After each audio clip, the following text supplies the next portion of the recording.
नमस्कार दोस्तों, मैं एमएस वर्मा अपने YouTube चैनल क्राइम डायरीज 9 पर एक रियल स्टोरी फिर लेके आया हूँ। होता क्या है, एक कहावत है। कहावत कहते हैं कि सैया भय कुतवाल तो अब डर काहे का।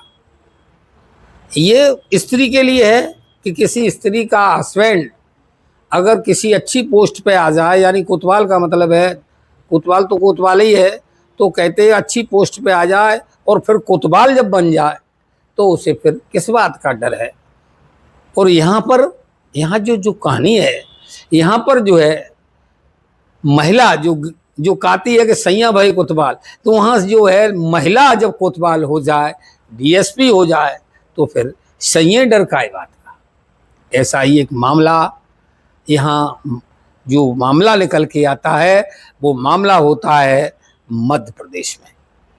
मध्य प्रदेश में एक महिला जो है, मध्य प्रदेश पुलिस में डीएसपी के पद पर वो जो है महिला आरूढ़ होती है, पदस्थ होती है। और पदस्थ होने के बाद उसे एक सूचना मिलती है। सूचना मुखरी है, उनके जो सूत्र हैं, उनके जो मुखबर हैं, उनसे उन्हें सूचना मिलती है कि महाराष्ट्र के नागपुर से एक हवाला कारोबारी 2,98,00,000 रुपया लेकर के जो है बाई कार से आ रहा है। जब उस महिला को ये सूचना मिलती है, डीएसपी को सूचना मिलती है, तो वो जो है अपने अधीनस्थ कर्मचारियों को सूचित करती है कि कहती है ड्रेस में नहीं जाना है, सारे लोगों को सादा ड्रेस में पहुंचना है। तो 10 लोग उसके मुलाजिम यानी सिपाही और 11वीं वो महिला डीएसपी, वो स्वयं जा कर के जो है पहले सिपाही लगते हैं, और लगने के बाद जहाँ शिवनी जगह पड़ती है, जब वो आता है तो शिवनी जगह में उसकी कार को रोकते हैं। और रोकते ही क्या है, जैसे ही वो गाड़ी रुकती है, डीएसपी भी आ जाती है, वो भी सादा ड्रेस में होती है, और ड्रेस में होने के बाद उसकी कार में तुरंत अंदर घुसते हैं और 2,98,00,000 जो रुपया वो हवाला कारोबारी लेकर के आ रहा था, उस रुपए को वो उस कार से लूट लेते हैं। लूट लेने के बाद वो बेचारा डर जाता है, हवाला कारोबारी सहम जाता है, सोचता है कि ये तो बदमाश हैं, बदमाशों ने हमारा सत्यानाश कर दिया, हमारा 3 करोड़ लगभग रुपया लूट लिया। अब वो करे तो करे क्या, फिर रुपया लूटने के बाद ये चले जाते। अब वो हवाला कारोबारी लुटा पिटा सोचता है क्यों ना शिवनी थाना जो है नियरेस्ट थाना, वही जगह शिवनी का केस है, तो चलो शिवनी थाना चलते हैं और जाकर के अपनी रिपोर्ट दर्ज कराते हैं। जैसे वो उसकी कार उस शिवनी थाने में प्रवेश करती है, तो देखो वो डीएसपी महिला है, वो स्वयं आ जाती है, और आने के बाद वहाँ पर जो है बातचीत होती है कि आखिर मामला क्या है, हुआ क्या है। तो वो जो कारोबारी है हवाला, उसको समझ में आ जाता है कि जो मेरी लूट की है वो पुलिस वालों ने की है, कोई डकैत बाहर के नहीं होते हैं। वहाँ डीएसपी से बात होती है, डीएसपी से बात होने के बाद उसको डीलिंग की जाती है। बहुत बड़ी बात है, हम अब शॉर्ट में आ जाते हैं। वहाँ डीलिंग की जाती है, और डीलिंग करने के बाद यह तय किया जाता है कि अब ऐसा करो, तुम भी लफड़े में मत पड़ो, वो भी लफड़े में मत डालो, अब ऐसा करो, अब 50-50 का जो है गेम कर लेते हैं। पहले रुपए ज़्यादा मांगे गए थे, लेकिन 50-50 पर डील हो जाती है, और वो हवाला कारोबारी 1,48,00,000 रुपया खुद रख लेता है, और 1,48,00,000 रुपया उनको देने की ये बात हो जाती है। लेकिन ये रुपया था उस डीएसपी के पास, और जब वो रुपया देती है महिला डीएसपी, तो लोगों अक्सर करके, अब यहाँ थोड़ा सा और बात बताएं कि स्त्रियां कुछ इस मामले में ज़्यादा ही कुछ लोभी होती हैं, ज़्यादा ही कुछ रकम को पकड़ने वाली होती हैं। चाहे किसी की पत्नी हो, चाहे आईजी की हो, चाहे डीआईजी को, चाहे सादा की हो, चाहे एक 4th क्लास की कर्मचारी हो, जब वो नौकरी से ड्यूटी करके घर जाता है तो उसकी जेबें वो जरूर टटोलती हैं। और आज की कमाई हमें बताइए, आज आपने कितना कितना भ्रष्टाचार किया, कितना आपने लूटा है, वो पैसा हमें चाहिए होता है। तो ऐसा यहाँ भी है। तो महिला है, अब जब पैसे देने की 50-50 की बात हो गई तो वो महिला डीएसपी जिसका नाम पूजा पांडे होता है, वो पूजा पांडे जो है, ये आप तस्वीर देख रहे हैं, ये पूजा पांडे की है। इस पूजा पांडे के सामने जो रुपए रखे हैं ये उसने कमाए नहीं है, कोई तनख्वाह के नहीं है, ये इसने लूट की है। तो वो लूट के पैसे में 25 लाख रुपया और बचा लेती है। वैसे 2 नंबर के काम में ऐसा नहीं होता है, 2 नंबर का काम जरूर होता है मगर पूरी ईमानदारी से होता है और 1 नंबर में होता है। यहाँ वो महिला डीएसपी 25 लाख का घोटाला कर लेती है और घोटाला करने के बाद वो उसको रकम दे देती है। रकम देने के बाद वो अब ड्राइवर, वो हवाला कारोबारी है, वो कहता चलो जान बची तो लाखों पाए, और लौट के बुद्धू घर को आए। वो अपनी कार में बैठता है और कार लेके वो चलने लगता है। जब कार से वो काफी दूर तक सिमरी थाने से निकल जाता है, निकलने के बाद वो होश संभालता है, वो कहता है यार चलो रकम देख लेते कितना क्या है, तो रकम दूसरे ने दी है।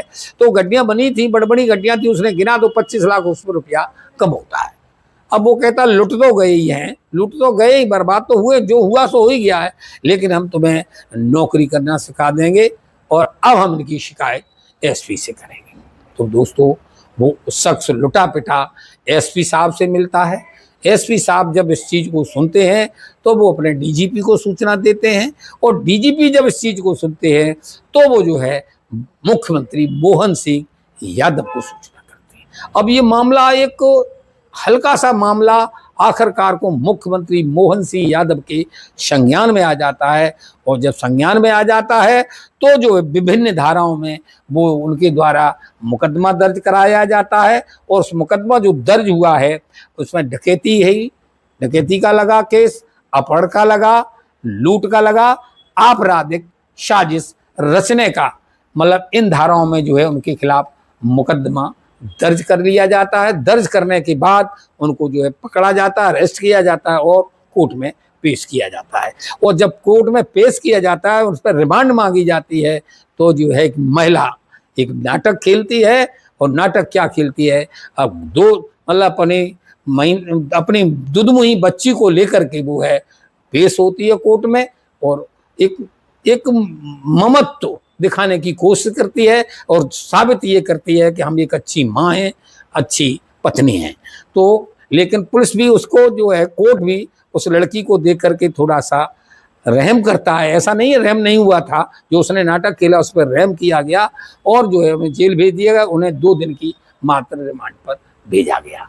तो दोस्तों बुरे काम का ये कहानी सुनाने का मतलब किसी को हैरान परेशान बदनाम करना नहीं है, लेकिन जब आप इतनी बड़ी पोस्ट पे हैं, खास करके पुलिस विभाग में, जब आप पद एवं गोपनीयता की शपथ लेते हैं, कहते हैं हम बिना भेदभाव के निर्णय करेंगे, बिना जात पंथ पूछे निर्णय देंगे। आप सपने खाते हो लेकिन आप करते क्या हो।